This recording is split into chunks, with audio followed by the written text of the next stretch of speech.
Welcome! You're listening to the Every Day is a New Day show. I am your host, Kim O'Neill, and this is the show that reminds you we live in a world of infinite possibilities. You are more amazing than you know. You are never alone, and the one with the power has always been you. I speak with awesome guests who have inspiring stories and tools to support you on your journey forward. Every day is always a new day, and your day's looking pretty bright.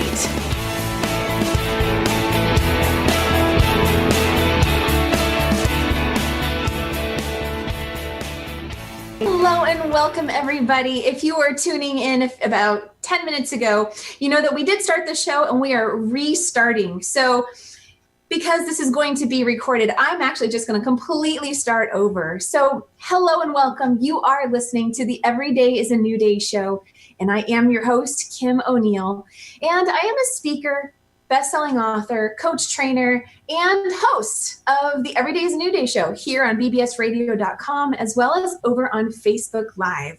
And this is the show that is an inspirational interview show about moving forward beyond challenging times. And if you like to see me and my guest do our show once in a while, then I do encourage you to go over to my Facebook page at Kim O'Neill Coaching, and the full title of the page is Kim O'Neill Coaching and Every Day is a New Day show. And we have fun with those because you get to see me, my guest, and then you also get to interact with us. And I really love that. I love the interaction and the live questions and the hearts and the smiles and all those things. So if you enjoy that kind of thing too, then you can definitely check out some of those and the upcoming shows that I have over on that page. And today, that brings me to what I'm really excited to announce about today's show, because today's show, I, for the first time, am going to be inviting live callers to call into the show. So I'm super excited about that. And in fact, so on that note, let me share with you who our guest is today. So our guest today is Noah Alvarez. And hello, Noah. Hello, Kim. So for those who don't know Noah is just tons of heart. He is just so loving and so lovable and so loved. And he even goes by the name Buddha Noah. And he's many things, but he's also the founder of the Family Futures Network, Family Futures Media. And I'm going to let him share with you a little bit about that and what he does. So Noah, let's just start off with the very basic question of who are you and what do you do? Well, the question that trips us up all the time. So this is good practice for me. As I was telling you earlier, that's always a different answer. But for me, as you mentioned, thank you for mentioning Family Futures Network, Family Futures Media. First of all, I'm an intuitive counselor. I work with families. My biggest passion and a part of who I am is serving families and whatever they need, really. If you need someone to come help clean your house, I'm that guy. If you need someone to help babysit, I'm that guy. But what I really do is I help service families in their healing. And I always call it bringing families together for the new family meeting. Let's talk about some things. Let's get some things on the table. Let's heal. Let's work as a unified group. So Family Futures Network creates media that services the family and educates households on how to get to that really golden unified space. So that's the biggest passion that I work through now. But I also do intuitive readings, intuitive counseling for individuals and couples. I mean, if it's about getting to the heart, as you so wonderfully said, then that's definitely where I'm going to be.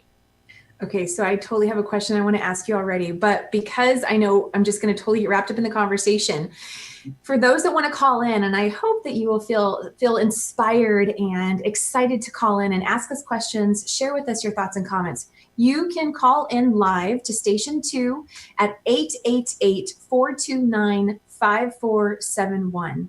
Again, that's 888-429-5471. And if you missed that phone number, you can go to bbsradio.com/everyday is a new day and just look for Station 2 call in number. So Okay, so back to you, Noah. Noah, what I love about what you just said is the new family meeting.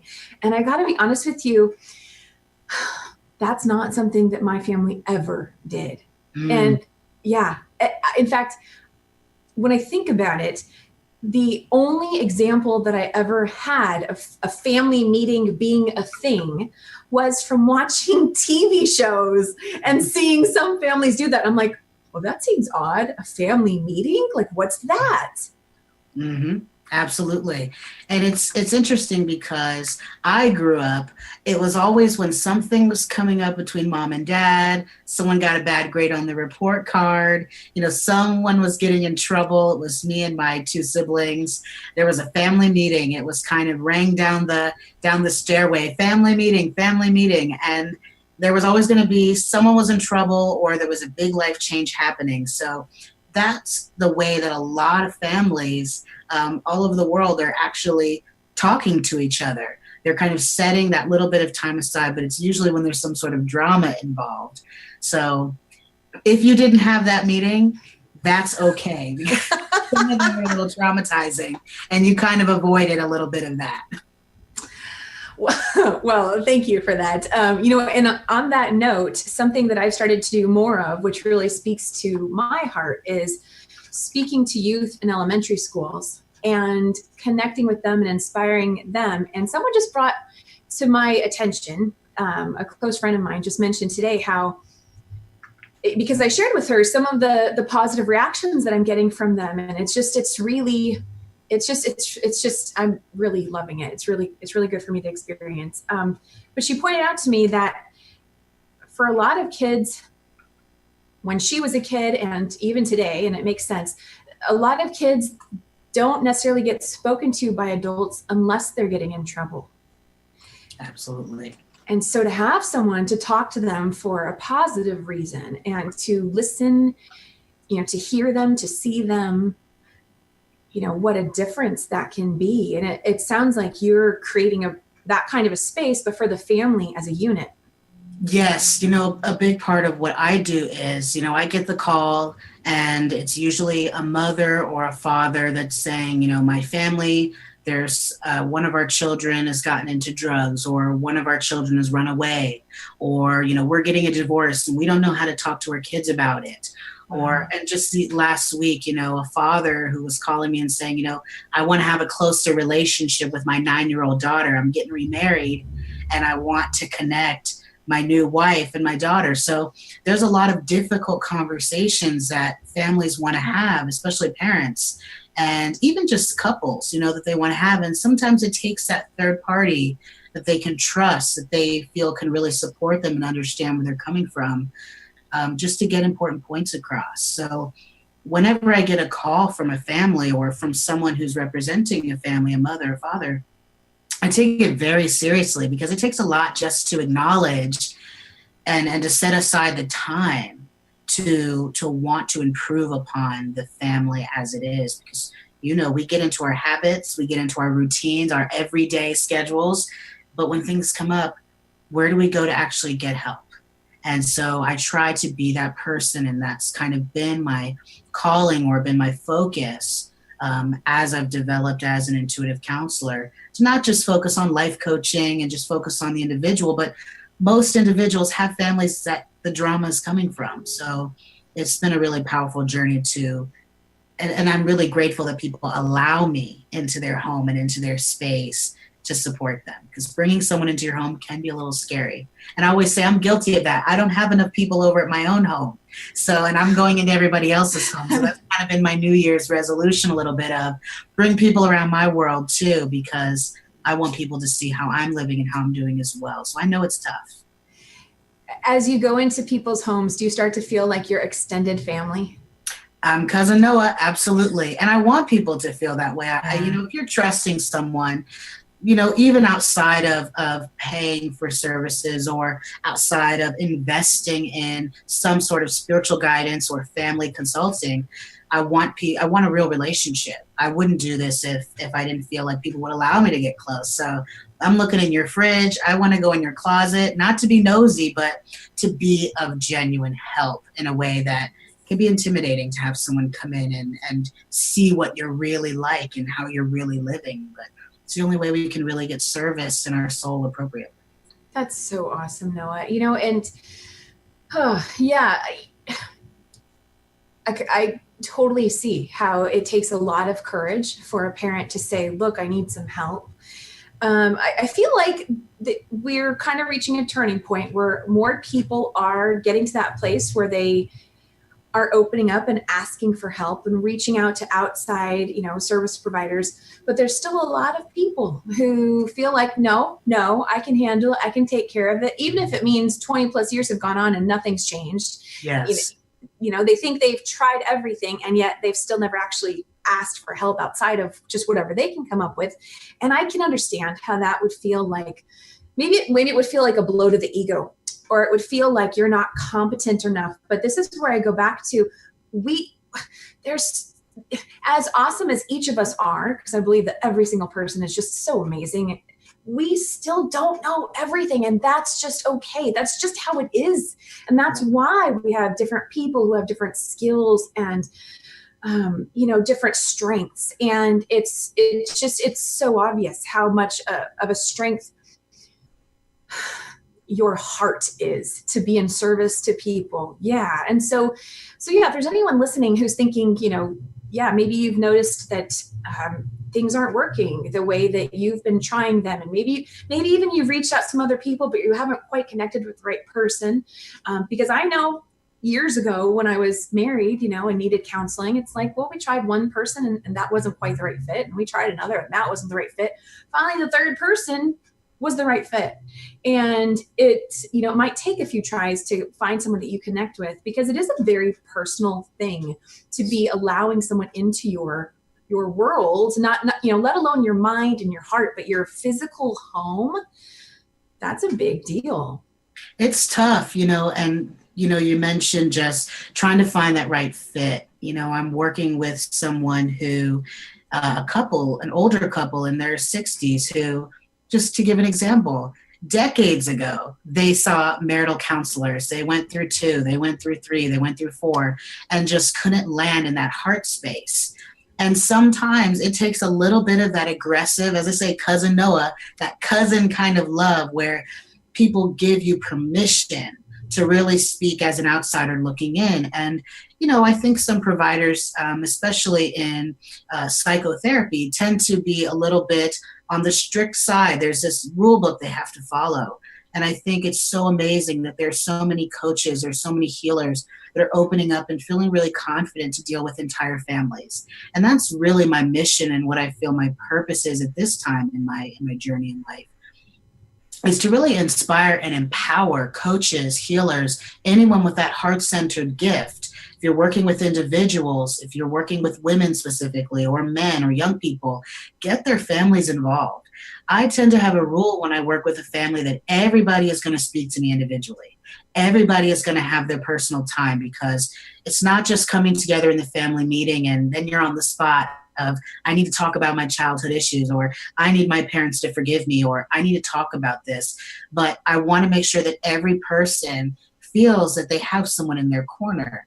And there's an unbiased, but very heart-centered, very honest objective in bringing people together. So healing the individual wounds is kind of where it starts. And I think a lot of families, especially parents and couples, mean well when they sign up for counseling, or they sign their partner up for counseling, or get their children some counseling. But a lot of times it's the relational issues that we're talking about in our individual counseling. I'm someone that at 19 years old, and we talked about this a little bit when we spoke before, I spent time in a mental health facility. My parents had to check me in somewhere for depression and anxiety and even suicidal. But all I wanted to talk about was my family dynamic, being the black sheep, what my mother did, what my father did. And I think it's those personal experiences I encountered at that age that really brings me to this space in my life where many people going through personal issues, it's relational. It has to do with the other people and the triggers of other relationships. So if anyone is listening that you've been considering personal therapy, personal life coaching, I would first consider is this something that actually involves the other people in my household? Are these family issues, generational issues, or is this just a you issue? And I think first making that distinction can make a huge difference, save a lot of time, and get to the point. And that's what we want at this time in our lives. We want to get to the point so we can get to the good stuff, the meat of living well. Yeah, how awesome to be able to bring someone else that you love into the healing process, because it's so true. I mean, I know when I've been coached and other people that I coach, that it's inevitable stuff from our past, which is not, it's not like there's no other people in our lives. It's always involving a situation with some other person that at some point enters part of the story, part of the block that is getting in someone's way of moving forward towards their goals. And so taking time to heal that, and if you're able to get that other person to join you, how wonderful. But let me ask you, Noah, so because I remember years ago, actually, when I was then seeking personal counseling for myself, and issues with my father were coming to the surface. And my therapist said, well, why don't you invite your dad to come to the session? And I was like, I freaked out. I was like, what? Are you kidding me? He's not going to agree to that. And so I that freaked me out. And so what do you say to that? Do you ever introduce that to someone, and maybe they're interested, but they've got a relative that's resistant to it? What can you share some insight on that? Well, I'll say like this, Kim, don't let it get to that point. You and I know, looking in hindsight, because I had issues with my parents. And at this stage in my life, I wanted to have a session where I said, Dad, come on down, because it's time for us to heal and I'm ready. That probably I would be in a little bit of situation too. So I don't think we ever get beyond that nervousness of how our loved ones, especially parents, how they're going to feel about going through some real gutting out, forgiveness, healing, play together, really trying to deal with things. I would say, do not let it get to that point. If you're listening and I still have a chance, my husband is still at home with me, my wife is still at home with me, or I still live with my parents, or I'm taking care of my parents, or maybe this is a child to parent issue. Don't let that time go by just arguing, sweeping things under the rug, feeling guilt, shame, fear of the hierarchical differences of parent to child, child to parent. But as a human being, I think it's honoring what is it that you really need, and having the courage and feeling safe within your own desire. If your desire is pure to have healing, and you know that it is tethered to another person, the best thing that you can do is give them an opportunity to clear that tether as well. It may not be a phone call. It might be an email. It might be a handwritten letter. It might be a text message. But I think honoring that pure desire to heal is the best opportunity for someone else to say, okay, I see that pure desire, so I'm going to show up. And if they don't, that can still be a very healing experience and exercise. Because if you had not taken that opportunity, or if you felt fear around it, I guarantee you a counselor is going to say, well, do it anyway. Because at least you're dealing with your fear around being honest with this person from the start. So there's levels to healing, and you're not always going to get the right response from the people you love or the response you want. But what are you going to do to move beyond that? So I'm curious to know, Kim, without digging too much, how did that turn out? Just that suggestion. I love that you actually asked me. I was going to add on. So I did actually ask my dad, and this had been after a period of about 6 years of not speaking. Yes. So I did reach out to him. He did freak out, but he agreed. There's more to the story. I won't get into it, but bottom line is along the lines of what you were just saying. Even though I was scared to ask, and it was so clear to me that he was scared when I asked, by mentioning it at all, it showed that I still cared. Yes. And he, it said, even though he was scared, I could see that he still cared too. And so it's, even though these conversations are scary, by taking time to have them, to move in that direction, that's when we know, then there's still hope, there's still room for growth and healing and all of that. And Yes. And I totally understand that, because as I referenced the father and the 9-year-old little girl that I just dealt with, I'm so inspired by the little girl's courage. She was just so open with her dad and just sharing, Dad, well, when you speak to me this way, I get scared. This hurts me. This is why I don't want to do things with you. I mean, the communication that I experienced, this little girl showing up because she wanted the therapy. She wanted her dad to understand how he had hurt her so that they could move past it, so that she could trust and open up to him again for who he is. So it's not always about changing people and fixing the issue. Sometimes it's just an acknowledgement that can make the heart expand and allow us to move beyond those moments in our life and those encounters that we get stuck on. So to hear you say that he showed up and there was still fear, and yes, there's more to the story, and it probably wasn't all roses and bubblegum, but at the end of the day, I know you are proud and you look at that moment for yourself. Even if it's not for dad, it's for you. And so I really want to encourage people that, sometimes ego does get in the way and fear gets in the way, but if we can move those two things to the side, we really can get miles with just a few footsteps. And that's a really powerful thing in today's world, where there's just so much drama going on the outside. I tell people the best place for you to feel powerful is in your own home or within your own family structure. It's time for us as individuals to start taking that power back and sharing with one another why we want to fight for that healing. So fighting for it is definitely worth it. And there's a smart way to do it.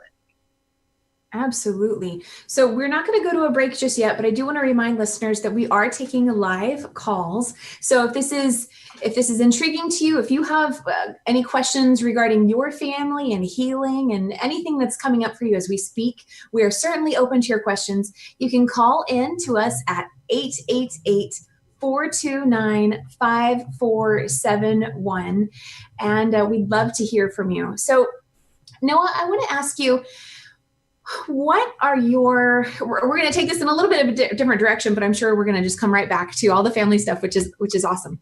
But I want to ask you, what are your thoughts about the meaning of life or having a life purpose?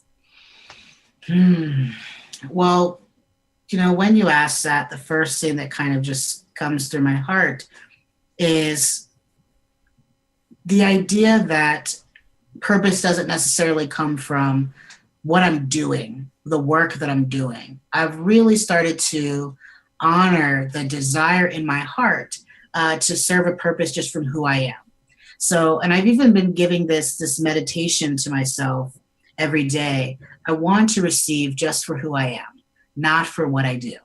Because I spent a lot of time getting caught up on purpose-driven life. You have to do and do more and be received for what you're doing in order to feel like you're in alignment with your purpose. When I stopped looking at what I was doing as so important to my well-being, my happiness, my fulfillment, and I started allowing myself to just be that person. Where can I be of use and of value for who I am? That took me from being a psychic medium and a spiritual counselor to really feeling confident to walk into any household and say, okay, what do we need to do today?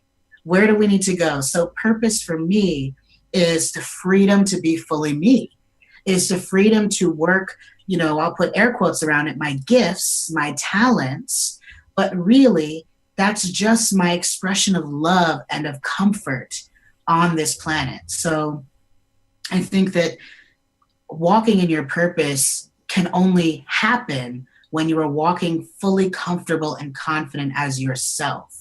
Then you can take away the doing and just replace that with being. I think it becomes a lot more effortless when you feel that who you are is sacred enough to produce results in someone else's life. So, when I get those comments about your love and your love from you, Kim, that really speaks to my heart, because that's exactly what I am trying to show up to be every day.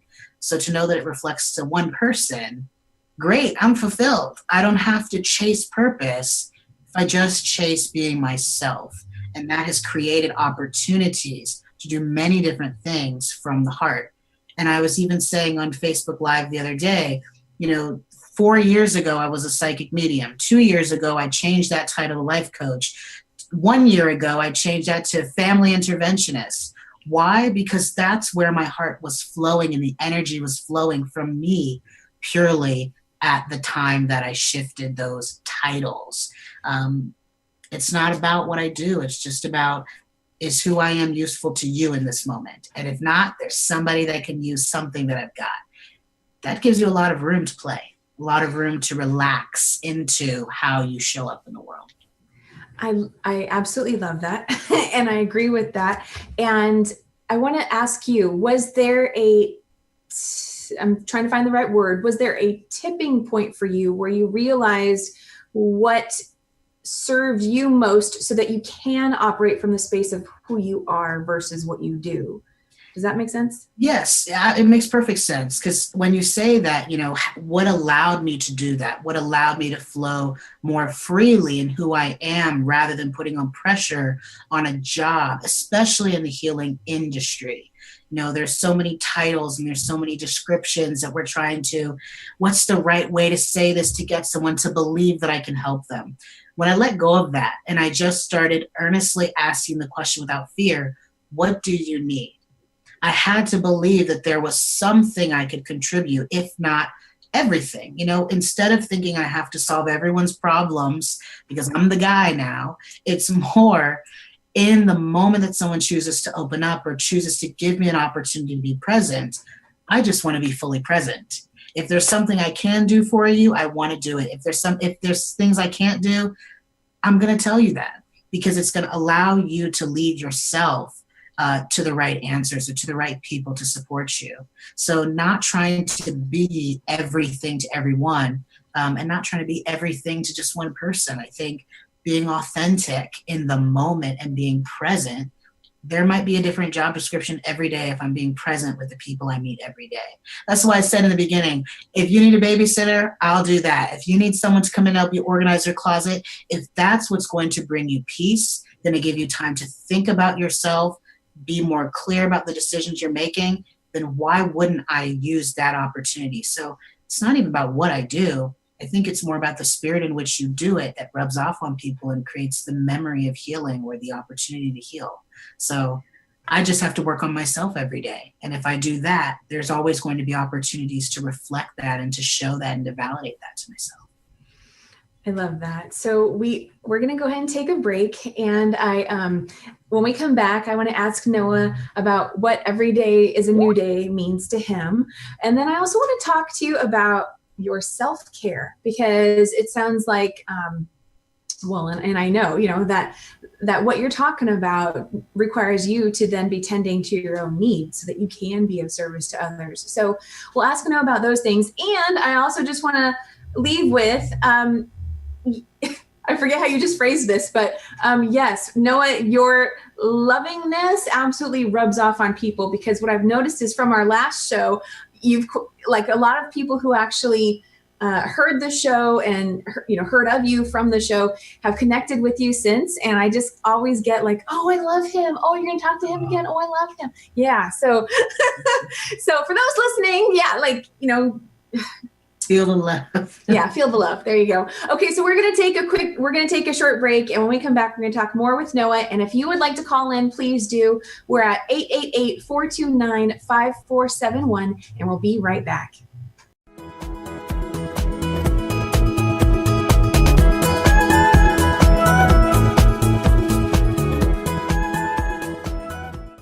No matter how your life looks today, your possibilities are endless. You deserve all the joy, peace, and excitement in life that you desire. Life doesn't come with a manual, and that's why personal coaching is so awesome. Moving forward is easier, creating a new reality for yourself, healing your mind and body. It's all possible. Visit KimO'NeillCoaching.com today to learn more and schedule your free consultation. What books are you reading? Are you ready for a must-read? Winner of the Inspirational Book of the Year Award and international bestsellers, Dare to Dream, This Life Counts by Debbie Dashinger, as well as the acclaimed Wisdom to Success, The Surefire Secrets to Accomplish All Your Dreams. Buy the books from Amazon today. U.S. Book Review and Writer's Digest said these are critics' picks by Debbie Dashinger. Dare to Dream and Wisdom to Success contain gems to live your life by. Sometimes we wish we could practically do nothing and still feel better. Guess what? You kinda can. When you schedule a Reiki or guided meditation session, you can just be and receive and allow the energy to shift. There's relief. These energy sessions can be done alone or combined with a coaching session. Find out more at KimO'NeillCoaching.com and click on the Energy Work tab.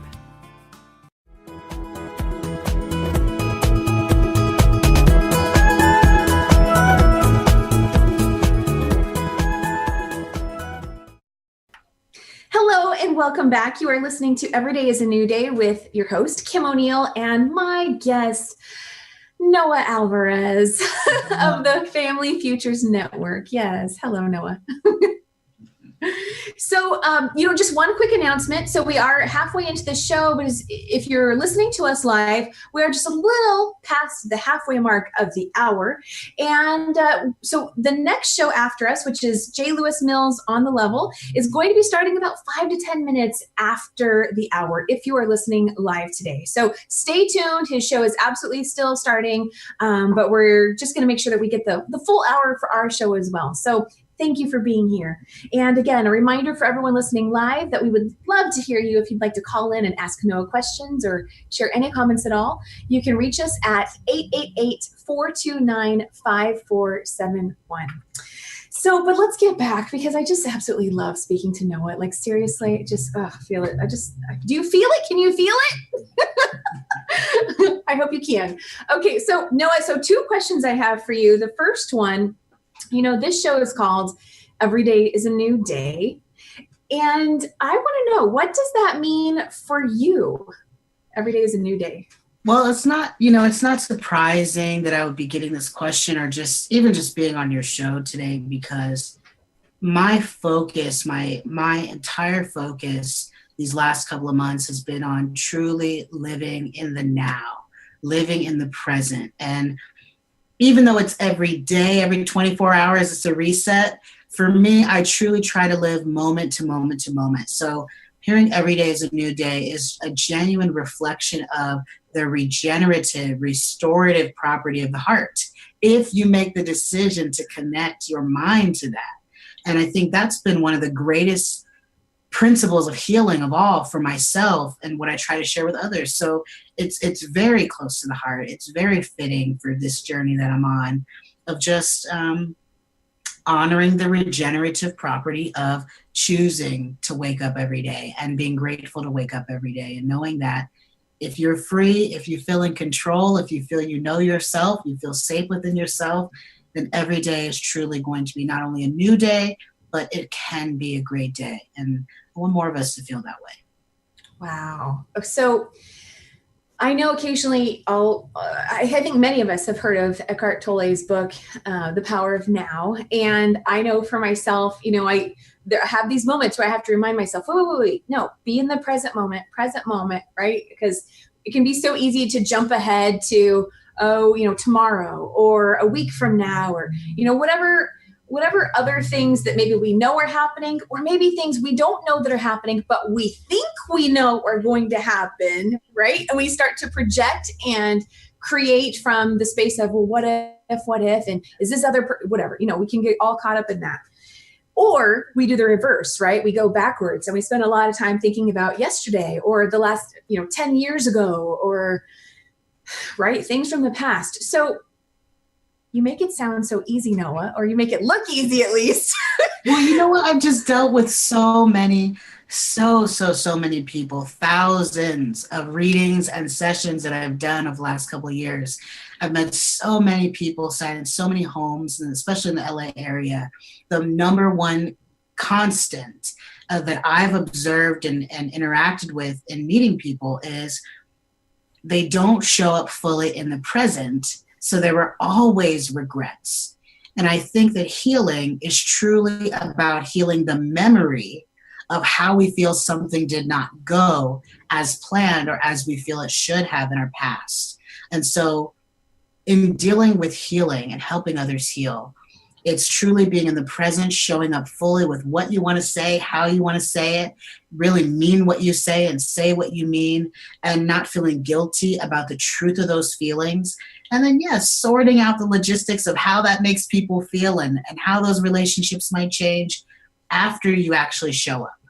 You know, we worry so much about how is this going to turn out? How is this going to make someone feel if I change my job, if I change my identity, if I start fresh, if I live on my own terms? And that's really the story of you know, my own story and journey of making a decision to live on my own terms and find my own identity and my own sense of being. Healing came from letting go of the memories and choosing to live in the present. And it's not that I don't hold on to anything or I don't remember anything that might cause a little sadness or a little pain, but I bring it into the now.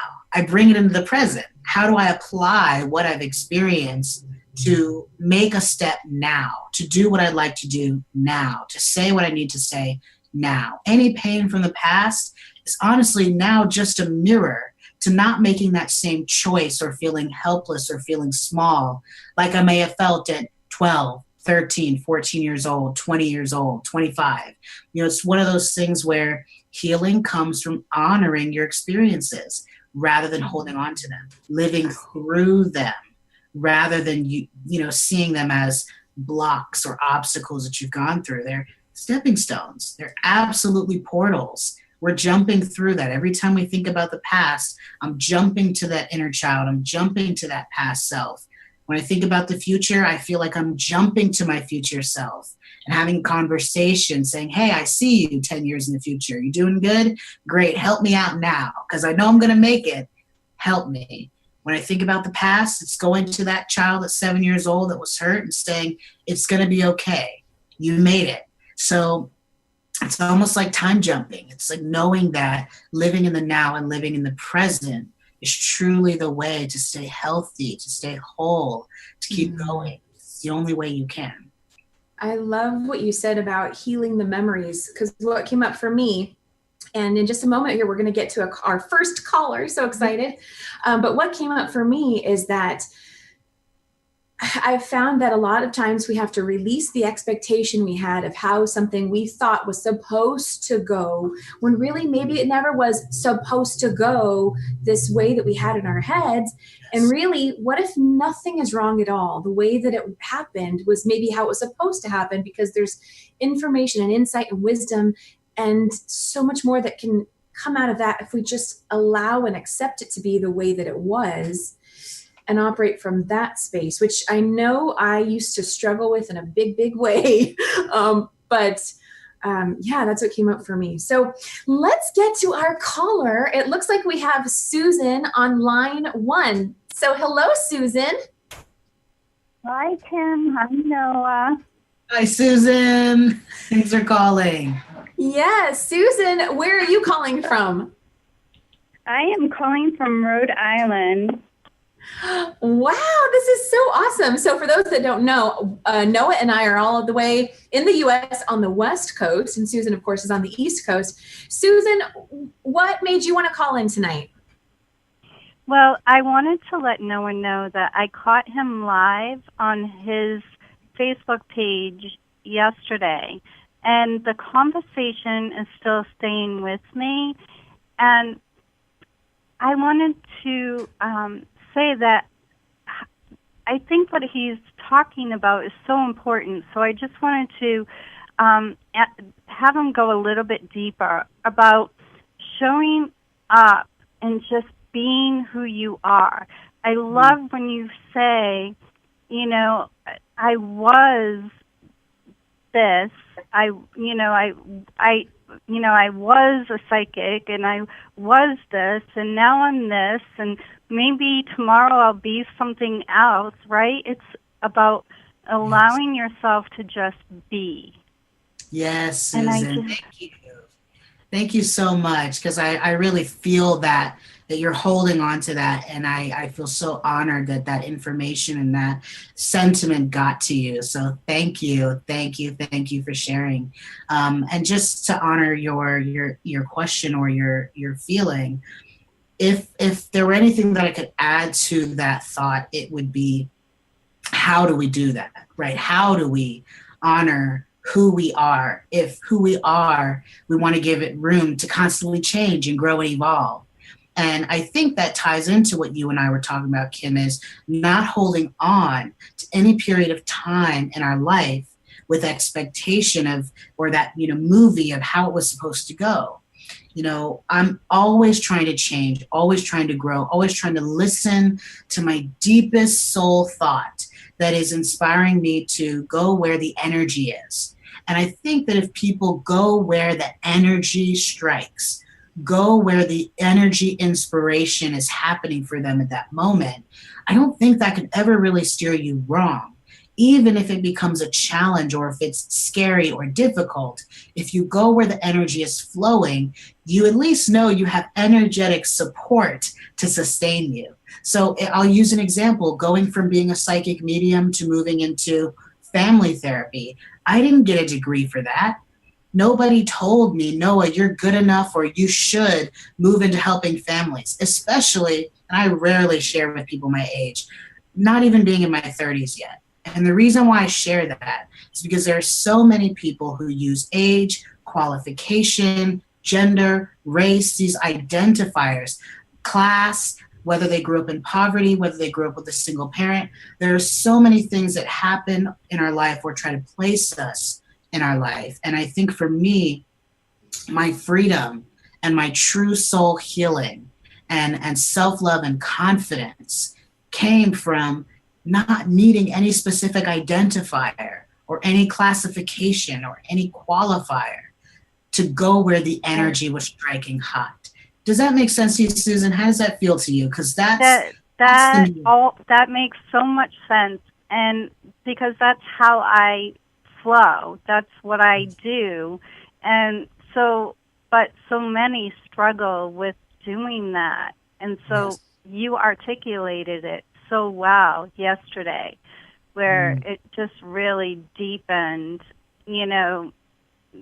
my understanding of why I can do that and how I may help others step into that. So I just thought that I was just called to call in and see if maybe you could just hone in on that a little bit more, because if we can all just show up and be who we are, that's where the real joy is.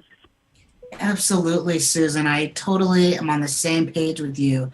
That really is where the energy is striking hot for me right now, and it sounds like it's striking hot for you. So I really just want to align with you and encourage you in this moment in just a genuine connection right now to, yes, keep leap and keep leaping. I think that's what I used yesterday. And I was saying, you're in this conscious journey of really loving life and taking what comes and trying to be of value and of use organically, instead of looking at credibility, instead of looking at what you've been through as a reason why you can do something, or what you've avoided as a reason why you can do something.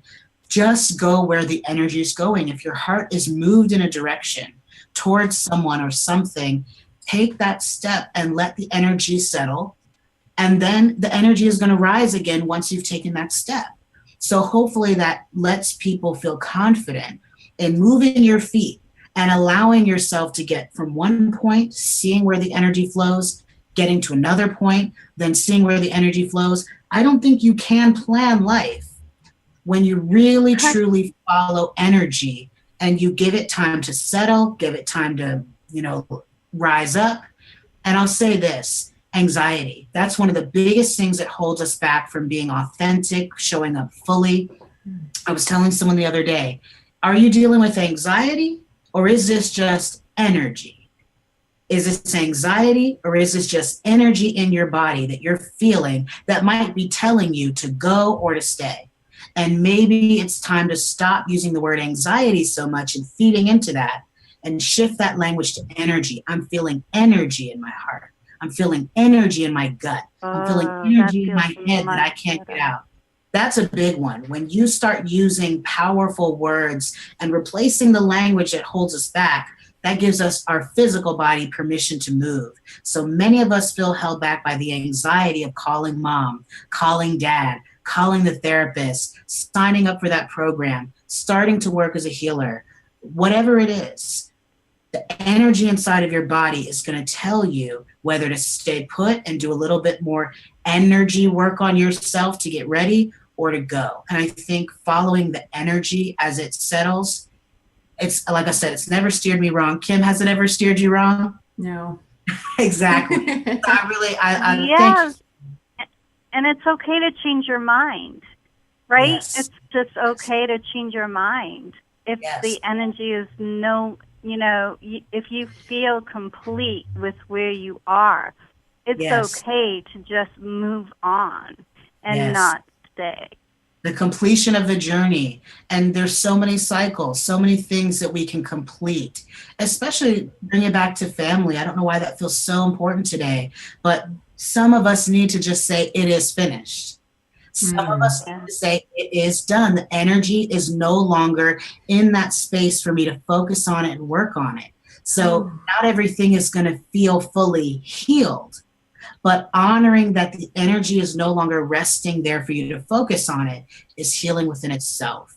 So there are layers to healing, as we were saying, and it's just knowing that energy is going to rise and fall. And if you move with it, that's how life really takes shape, takes hold, and gives you the memories that you will feel great about holding on to. It isn't about everything being perfect, but did you move by the energy of your soul? That is what's going to allow you to look back at 85, 90 years old and say, I did what I wanted to do.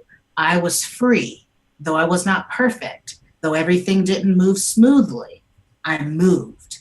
Life happened for me. And I think that can be a great healing thing for us all. And these times we don't know. And that's something that I really have learned in the last few years. Absolutely, yes.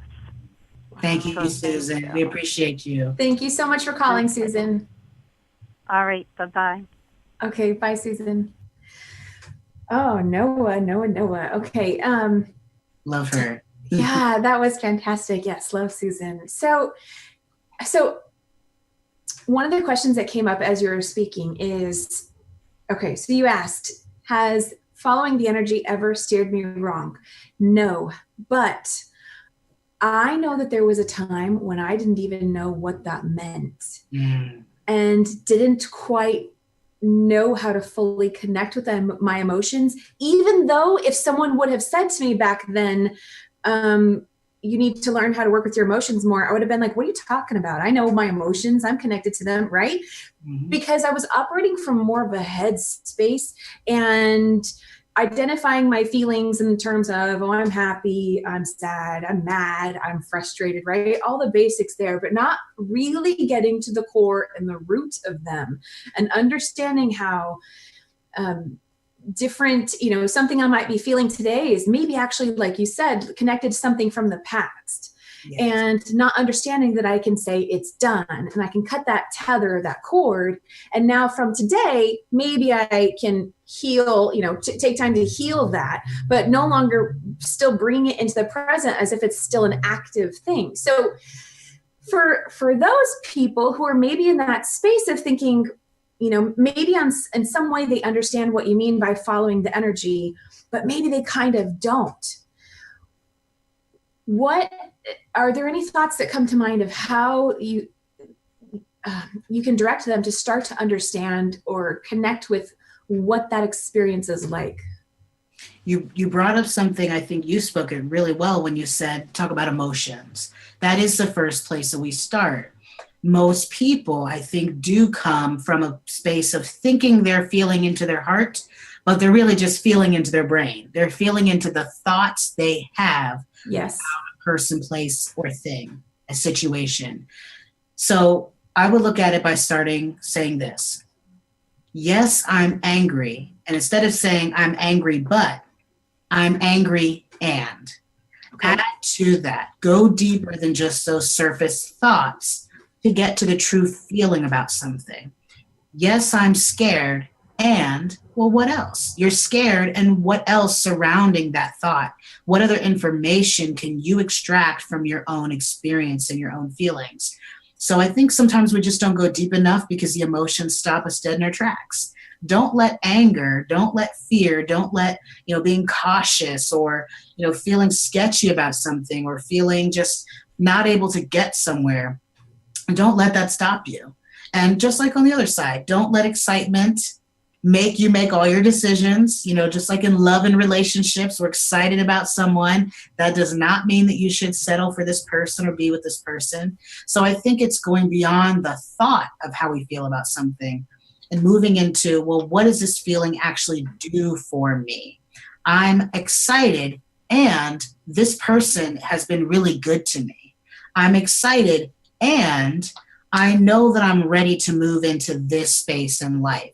So I think the more we allow ourselves to process through how we think about things, the more information we get, and you can only do better with more information.